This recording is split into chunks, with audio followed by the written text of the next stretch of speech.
na današnji slovesnosti proslavi ob dnevu civilne zaščite. Dobrodošli v Šentjurju. Vesel sem, da smo se zbrali tudi v Šentjurju, kot ta proslava potuje iz kraja v kraj in se tako srečujemo v različnih krajih z dobrim namenom, da vidimo, kaj se je naredilo, kaj je bilo dobrega, kaj bo še dobrega naprej, da se pogovorimo in nekako zbližamo.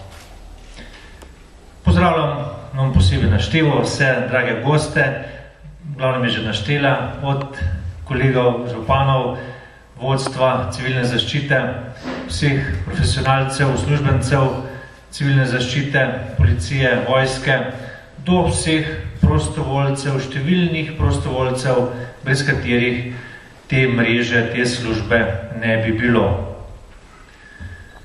Tako je civilna zaščita vpeta v vsakdanje življenje na državnem nivoju, v regijskem, kot tudi na občinskem. Ta mreža dobro deluje, organizira, načrtuje in seveda tudi nadzira potem delo zaščite in reševanja, ki poteka, rečemo, v miru in pa seveda, če bilo treba, tudi v drugih prilikah, pa upajmo, da tega ne bo. Ujme so vsako leto, tako da potrebe so. V lanskem letu smo imeli na Šentjurskem dve večji taki težavi, en velik požar na Bohorju, ki je k sreči bil ob seveda navzočnosti številnih domačih gasilcev pravočasno zatrt, da se ni še kaj hujšega naredilo oziroma da se ni razširil ogenj v sosednje občine.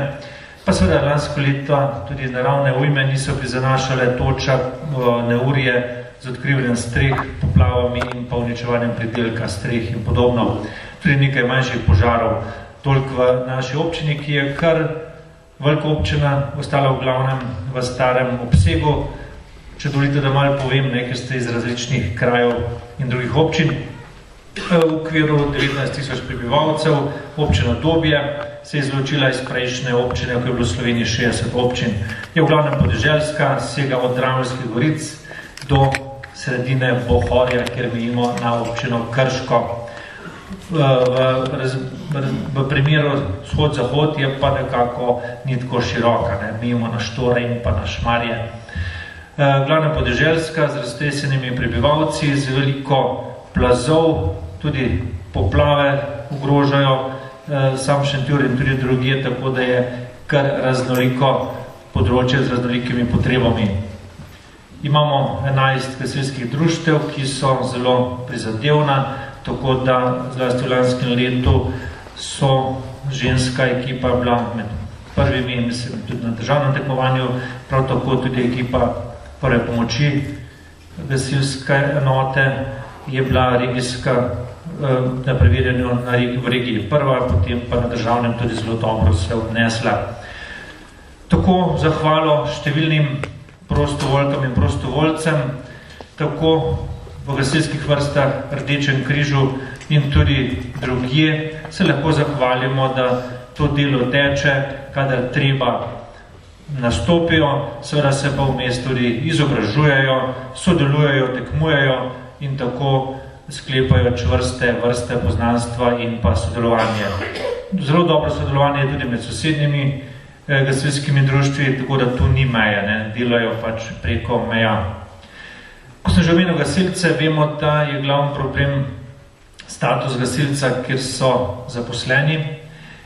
Prav stranka SDS bo pripravila spremembo tega zakona, kjer bomo skušali ta status nekako dorešiti in spremeniti. Zato prosim, če imate konkretne pobude, dajte pobude napisati, lahko na mojo poslansko pisarno, če še to izkoristim v Šentjurju, pa bomo skušali potem tudi ta status vendarle dorešiti. Kajti brez prostovoljcev gasilstva ne bi bilo. Saj, če bi gledali samo po materialni plati, se to ne splača. Se pravi, boš da kaj pogori, ko pa da se to sredstvo nameni temu. Pa vendarle gasilci niste samo za to, da gasite tiste požare, ki so, ampak vse drugo, kar spada zraven. Od vseh drugih dejavnosti, ki v samem kraju potekajo tudi na družabnem, na družbenem področju, kajti društva so tista, ki nosijo delo v krajih, v krajevnih skupnostih in to je prav in to podpiram in bom podpiral še naprej. Hvala vsem, ki se trudite na tem področju, zlasti prostovoljkam, prostovoljcem in pa čestitam vsem dobitnikom priznanj. Hvala lepa.